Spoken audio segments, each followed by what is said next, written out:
We know perfectly, everybody knows the rules. I don't like what you did in front of me. Go outside, please. I'm sorry, but we know the rules. Nobody has to provoke, nobody, okay? We keep calm. We had a wonderful walk. You did a great job in the city, I do appreciate, guys. Please respect the rules as they are for centuries. They will not change with me, I can tell you, okay? So everybody respects the rule. Please. אילן, כנס את האיתופים האלה. בבקשה, שהשוטרים יצאו. חברים. Hi, call me Louis. This is my spot. LuiSpot. Hey, hello. You see, France President Emmanuel Macron was giving a speech in Netherlands, Amsterdam, and just before he spoke, a group of protesters rose and did this. Such strong messages, not just for Europe, but for humanity and our common values. Hello. I think we lost something. Where is French democracy? Where did we lost it? I can answer this question if you give me some time.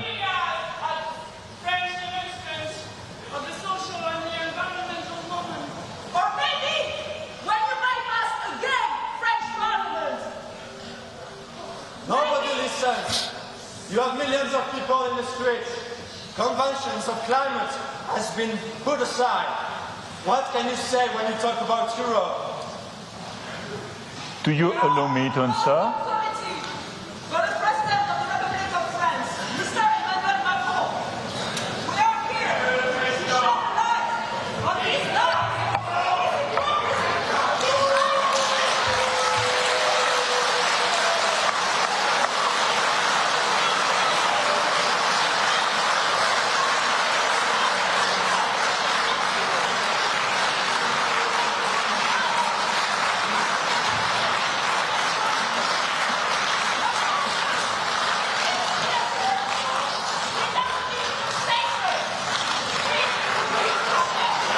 But you want me?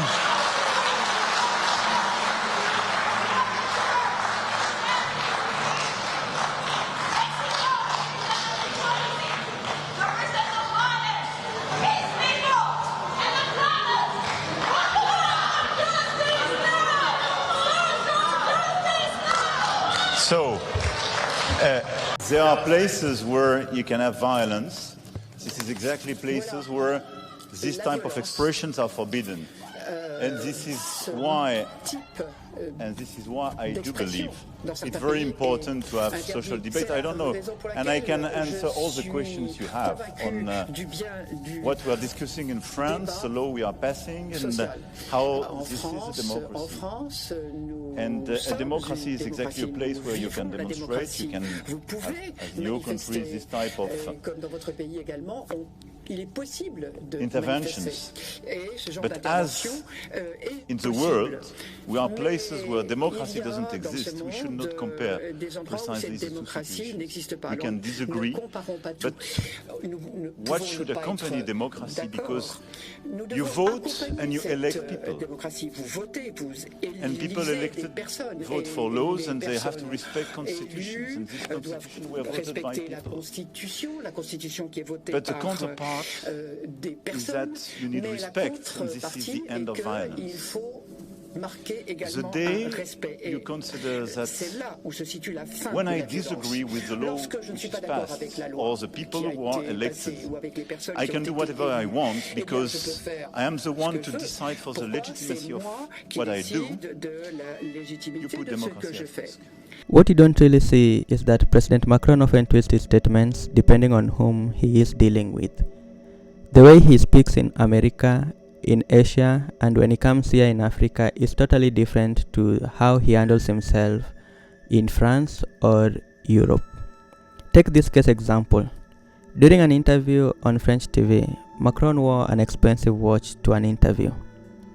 After realizing the interview was on workers' wages, reducing pensions, increasing the retirement age from 62 to 64, and social cutbacks, President Macron slowly put his hands under the table and carefully removed the luxury watch mid-interview.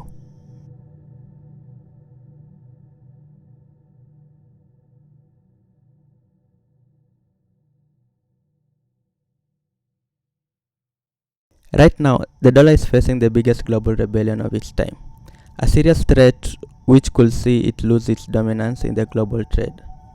President Macron recently visited China. During an interview on Taiwan, he spoke against United States' dominance over Europe, saying, and I quote, "The great risk Europe faces is that it gets caught up in crises that are not ours, which prevents it from building its strategic autonomy," adding, "Europe must reduce its dependency on the United States for weapons, energy, and extraterritoriality of the US dollar." So this is how the United States Senator of Florida, Marco Rubio, clapped back at President Macron. The president of France, Macron, goes to China, spends about 6 hours meeting with Xi Jinping, and then on the flight back, he talks to a bunch of reporters.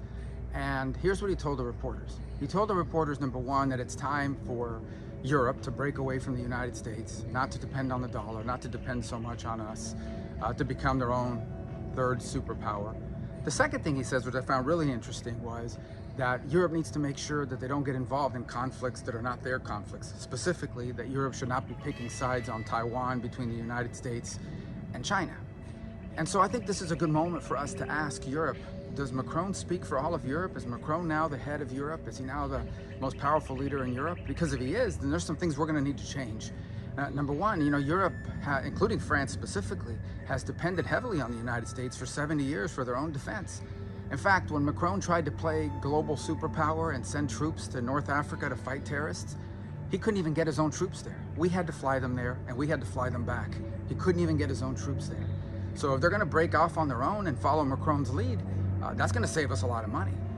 As far as not getting involved in other conflicts that are not ours, we need to ask Europe, does he speak for them? Because we're pretty heavily involved in Ukraine right now. We're spending a lot of our taxpayer money on a European war. And I've supported that because I think it's in the national interest of the United States to be allies to our allies. But if our allies' position, if in fact Macron speaks for all of Europe and their position now is they're not going to pick sides between the US and China over Taiwan, then maybe we shouldn't be picking sides either. Maybe we should basically say we're going to focus on Taiwan and the threats that China poses, and you guys handle Ukraine and Europe. So we need to find out, does Macron speak for Macron or does Macron speak for Europe? And we need to get the answer to that pretty quickly because China is very excited about what he said. They enthusiastically support everything he said, and apparently he said even worse. But the French presidency insisted that all the reporters that got that interview, that they had to review, they wanted to review the transcript, and they apparently took out stuff that was even more aggressive that he said. So we need to find out where Europe stands. Alright guys, so what do you all think? Share your thoughts in the comment section below. Give it a thumbs up if you liked it, comment if you have any other thing to say, and share. Until next time, peace out.